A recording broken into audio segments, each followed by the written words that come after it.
শ্রোতারও কিন্তু অপেক্ষা চলে গেছে একদমই। এই যে আমাদের সারা বছর একটা পুজোর দিকে তাকিয়ে বসে থাকা, যে পুজোয় নতুন অ্যালবাম আসবে, নতুন ক্যাসেট বেরোবে, হ্যাঁ, রাহুল দেব বর্মন কি কাজ করছেন, এবারে অজয় চক্রবর্তী কি বাংলা গান নিয়ে আসছেন, সুদিন হ্যাঁ দাশগুপ্ত কি করছেন।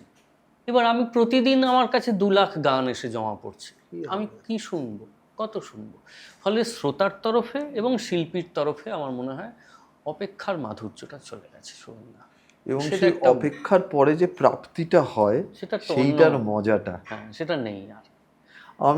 আমার একটা ছোট্ট এক্সাম্পল দিয়ে, আমি জীবনে প্রথম আরতি মুখোপাধ্যায়ের সাথে যেদিন সঙ্গত করি, আমি ওনার সাথে 4 বছর বাজিয়েছি এবং এটা আমার বিরাট সৌভাগ্য। এমন গানের সঙ্গে গান বাজনা করতে পেরেছি, এমন গানের সাথে সঙ্গত করতে পেরেছি, মানে এটা স্বপ্নেও ভাবিনি কোনো দিন। ওনার সাথে প্রথম বিদেশ সফর, আমেরিকা কানাডা গিয়েছিলাম, খুব তখন আমি অনেক ছোট।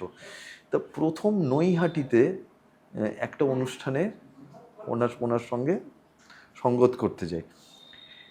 সেখানে উনি প্রায় 2.5-3 ঘন্টা গেয়েছিলেন, কারণ ওনার মতো আর্টিস্ট 2.5-3 ঘন্টা গাইবেনই, লোকজন এসছেই ওনাকে শুনতে, এবং অসংখ্য গান।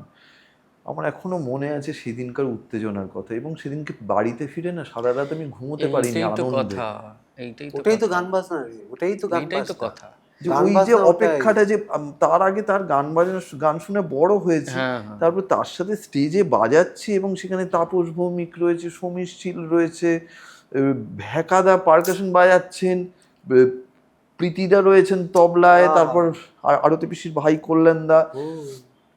আমি এই যে সবার সাথে বাজাচ্ছি, সেটাও আমার কাছে একটা স্বপ্নের মতো। আমি সারা বিশ্বাস করে এটা হয়। আমি বলছি যে আমি গান বাজনা কবিতা যেগুলো শিল্পের চর্চিত ক্ষেত্র, সেটা বাদ দিয়ে দুটো কথা বলছি। দেখো, এটা কিন্তু সর্বক্ষেত্রে এসছে। আমি দুটো কথা বলছি। এক হচ্ছে, সারা বছর আমরা অপেক্ষা করে থাকতাম কবে বাবা মা একবার অন্তত চাইনিজ খাওয়াতে নিয়ে যাবে কোনো একটা রেস্তোরাঁয়।